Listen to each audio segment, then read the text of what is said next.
What's going on, everyone? It's Token back with another episode of our VGC Battle Spot Laddering series, Climbing the Ladder, as we are still using that Dallas Regionals winning team. If you missed the last episode, I did say before we started into our battles of last episode that we would be bringing this team back for another week, considering we missed a good few days of last week, and I definitely wanted to feature this team a good amount. So thank you for tuning in. I really do appreciate the support. Yeah, let's just hop into the ladder. Nothing else I need to say. I did just lose a battle off screen. I knocked us out of the 1600s. Yeah, we're 1591 now, unfortunately. I had to face a Z conversion Porygon Z. Porygon Z, it's kind of like Snorlax for me. Just not a Pokemon I enjoy facing, and not a Pokemon that I play well against when I do have to face it. I see a lot of people giving it a try now, so it's definitely something we'll have to work around and get a little bit better at playing around. But yeah, it's just not one of the Pokemon that I play well against. But yeah, hopefully we could just get back into the 1600s. As you can see, I was able to ladder just a decent amount to get us at least a little bit higher than where we were during last episode. So hopefully I can do that again. Maybe get us close to the 1700s, maybe into the 1700s, just a little bit higher. As we do get a 1591, I think, opponent named Javi. I think he was from Mexico too. Oh no, and he's using Eevee. Alright, well, Eevee's just as bad as playing against Porygon Z, if not worse. If not worse. Thankfully no Smurgle, so there's no wide guard. So we can maybe just maybe play against this, or do well against this team archetype. Just maybe. I'm going to go with Tapu Koko and Mudsdale as our lead. I don't see anything that can stop us from double targeting both Pokemon on my opponent's side. And well, I don't want to Earthquake into our own Tapu Koko slot. That is the issue though. Earthquaking into our own Tapu Koko slot is an issue. As I go with the double shiny, so this may be like a hardcore Geo fan. If you guys haven't seen Geo's series, he has a really well done VGC series that is centered around Eevee, so definitely go check that out if you haven't already.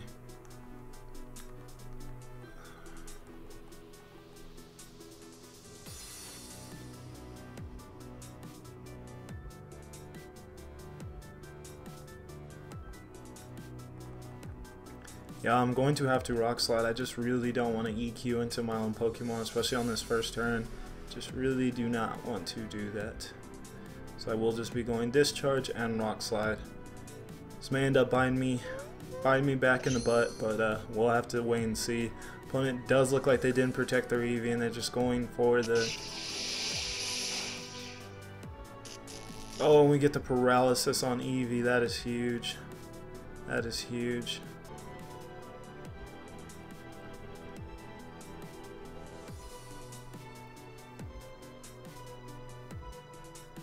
Oh, we missed the Rock Slide. Oh, what? And then my opponent just disconnected? Oh god, they just disconnected. No need to be that much of a sore loser just because of some discharge hacks. Has a 1 in 3 chance. Like, it's a solid move because of the fact that it has a 1 in 3 chance. So that's unfortunate. An Eevee fan was really salty about their Eevee plan not going correct.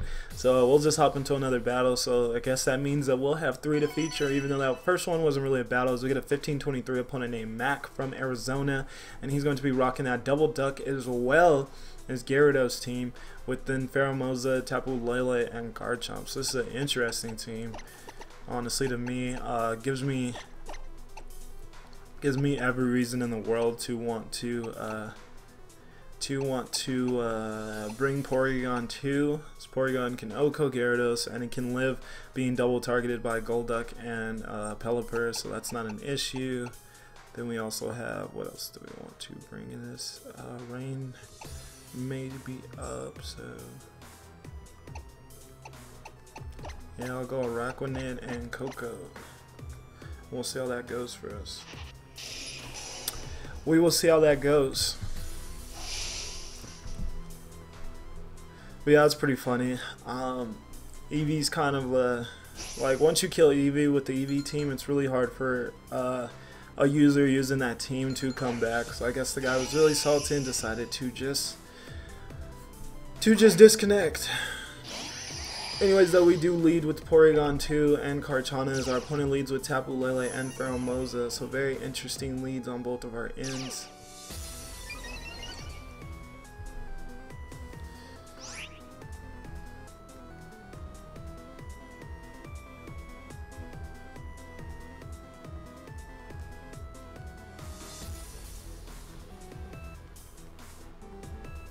I see a Protect or Switch out from Lele. I may be wrong. Oh, nope. We just get a high jump kick on our Porygon. And that does take us out. Which is fine, though. That is fine. My opponent will get the Beast Boost on their Pheromosa. As they do reveal that they are Life Orb, we will be going for a Smart Strike on that Pheromosa, which will take it out, so we will get our own Beast Boost, and we are threatening their Tapu Lele heavily, even though it likely will bring us down to our Sash here, which it should possibly do, and it does. That is fine.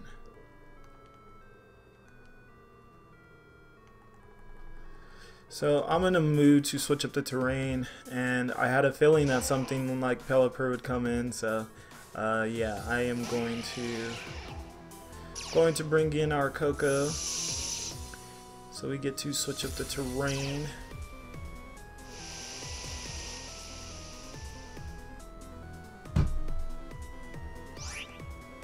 Alright, so I just will go for a Thunderbolt and a Smart Strike on the Lele. This is it's not the absolute best play in the fact that, okay, they don't even do it. I was thinking that they might go into Garchomp and then I'd get rough skin damage and lose Kartana. Oh, there's Sash. That's fine. That is fine. We will take out Lele, I'm pretty sure. Well, no, we will. So, I had a feeling that they might just go into their Garchomp and have us take that rough skin damage and we lose Kartana and we don't take out Garchomp, but they don't go for that. They just go for the Tailwind with their Sash Pelipper, which is fine. That is fine.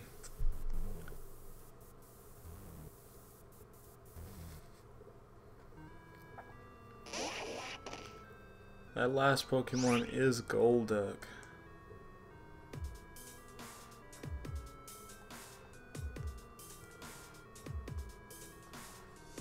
So I see a Z move coming off on our Coco, so I am just going to protect Coco for this turn and go for a Leaf Blade on Golduck. We will likely lose Kartana though, yes, and there is the Z move. This one's going to come down to if we can keep a Araquanid at a decent amount of health. It's really going to come down just to that.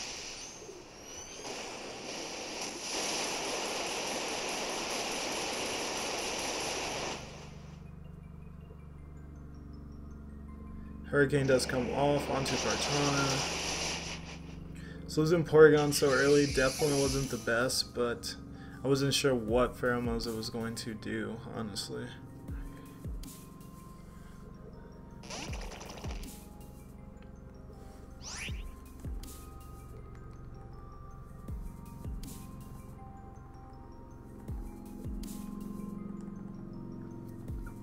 Alright, so the Coco has to be taken out, otherwise my opponent will be in a very bad spot. So yes, they do prioritize taking out Coco, and we will take a Hurricane, but due to, we do live that, and then due to the Citrus, we will get back to a decent amount of health. Nothing really crazy, but a decent amount. Oh, we get confused though, please no. Well, now this may come down to us hitting ourselves or not, because I do think we can 1v1 this Golduck at this health. Alright, we don't hit ourselves this turn.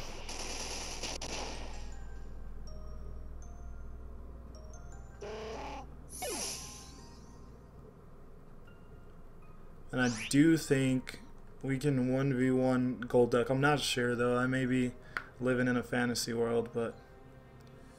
Oh, the Hydro Pump missed, and we snap out of confusion. Oh god.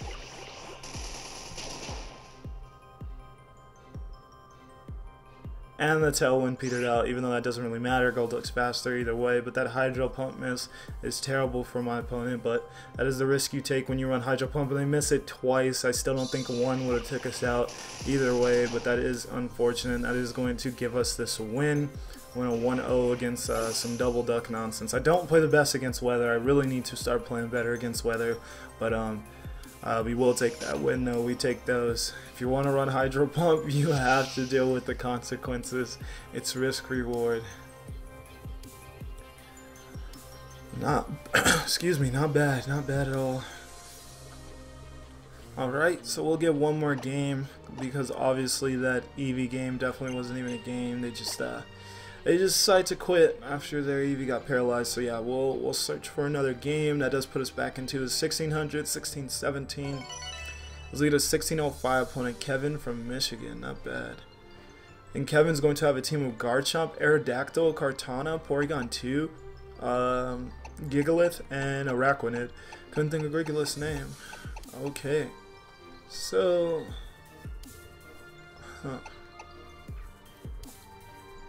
I like Porygon 2 a lot. A lot. And...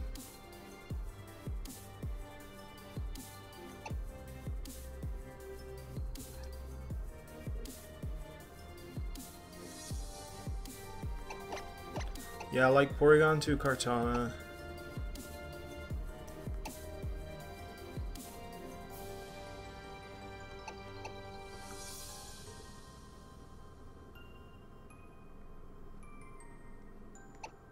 I do like Salamence in this one too, but I'm not fully...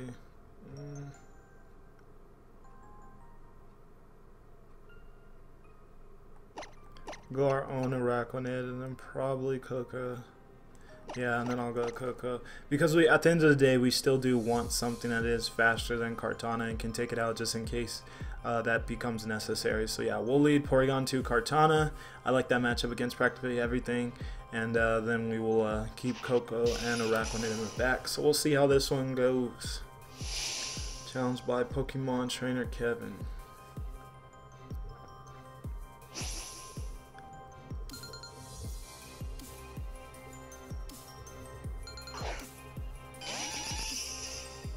Alright, so we lead Porygon 2 and Kartana as our opponent leads the mirror of also Porygon 2 and Kartana, so that's pretty funny.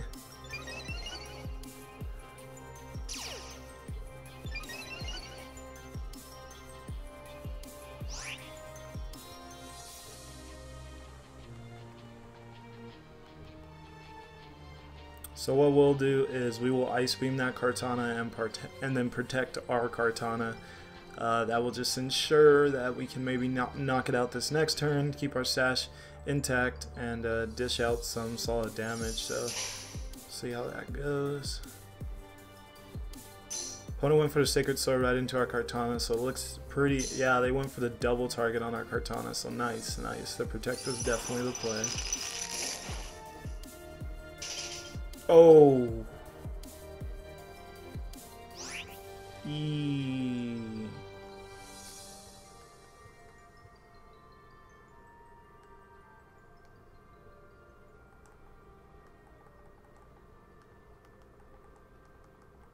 Well, I am just going to double target at that slot now. Oh, the match was for it. What is going on? We have people just forfeiting right after a little bit of hacks. Oh, God. I feel terrible. I feel absolutely terrible now. Oh, my God. I'm so sorry, Kevin. I'm so sorry. Oh, my God. Discharge hacks our way. Ice Beam, Frozen hacks our way. Just lead into those right away forfeits. We take those still though, so now we're at 1633, and we'll finally get this last game to cap off this episode. So this may end up being a little bit longer episode if this game takes a while, but we've had two games that weren't really games. We got a 1675 opponent named Slice. I really don't know how to pronounce that, but they do have a team of Kartana, Tapu Koko, my dreaded friend in Alola Ninetales, Arcanine, Alolan Muck, and Araquanid. So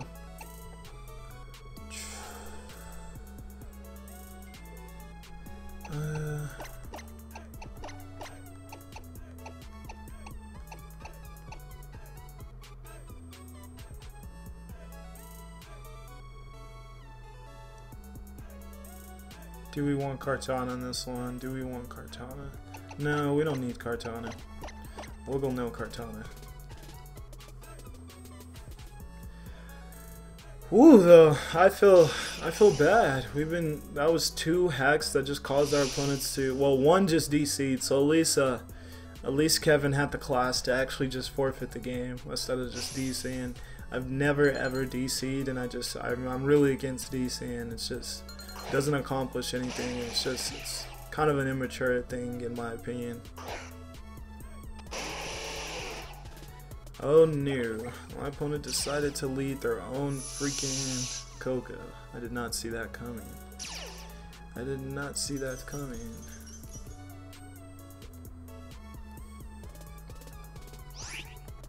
Alright, so the Aurora Veil.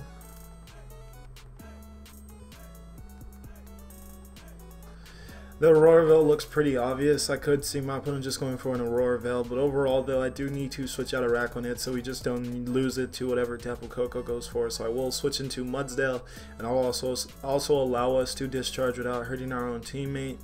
Unfortunately though, due to Aurora Veil, this won't be doing too much damage to either of these two if my opponent does decide to go for Aurora Veil. If they don't decide to go for Aurora Veil, then they'll likely go for Blizzard though, or what is that, Freeze Dry. Either of those are not that good for our Mudsdale, so we will see. I do predict an Aurora Veil though, as we get a Volt Switch. So we do get our discharge off.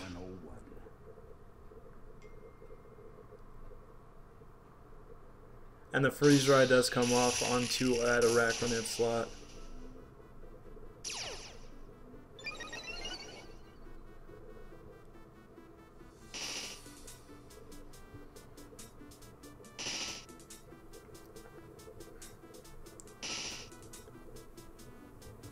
So that's more than fine. Now what we can do is, should I high horsepower or should I just heavy slam? What else did my opponent have on their team? They had like Kartana. I'm just going to high horsepower that slot. I can't think of what they might bring in that heavy slam would be a better move to go for. So either way, few things resist ground in this meta, so we'll just go for a high horsepower on that slot and another discharge. So we'll see how that goes. Due to my opponent now setting up Aurora Veil, this discharge will take out Ninetales if they do stay in also. So it looks like we're in a pretty good position.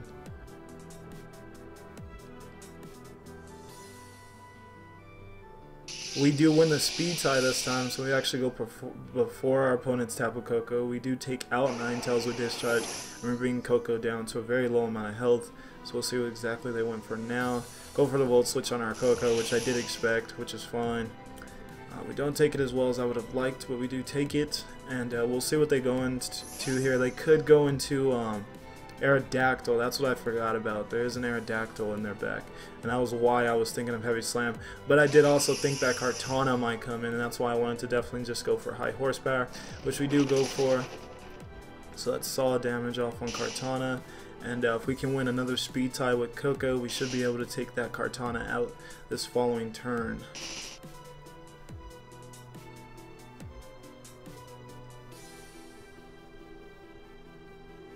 Yeah, so this will come down to a speed tie.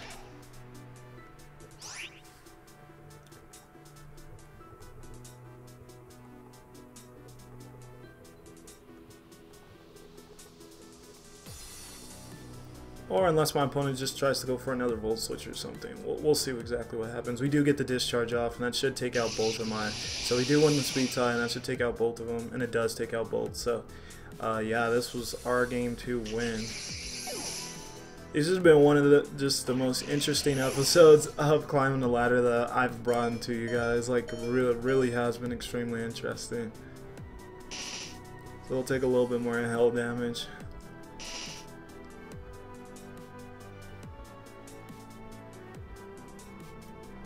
But yeah, I've been having a lot of scenarios where winning the speed tie against an opposing Tapu Koko really did matter, as my opponent likely will just forfeit here. But yeah, I've had a lot of those happen, and you either win them or you lose them, and today it looks like we're winning them. So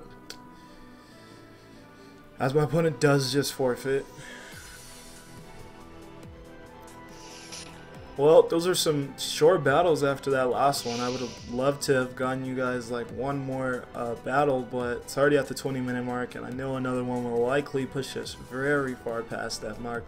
So thank you so much for tuning in into today's episode of VGC Climbing the Ladder. If you did enjoy yourself, maybe leave a like, maybe subscribe to the channel. It's all up to your discretion. I appreciate the support either way. I'm gonna get the heck out of here, guys.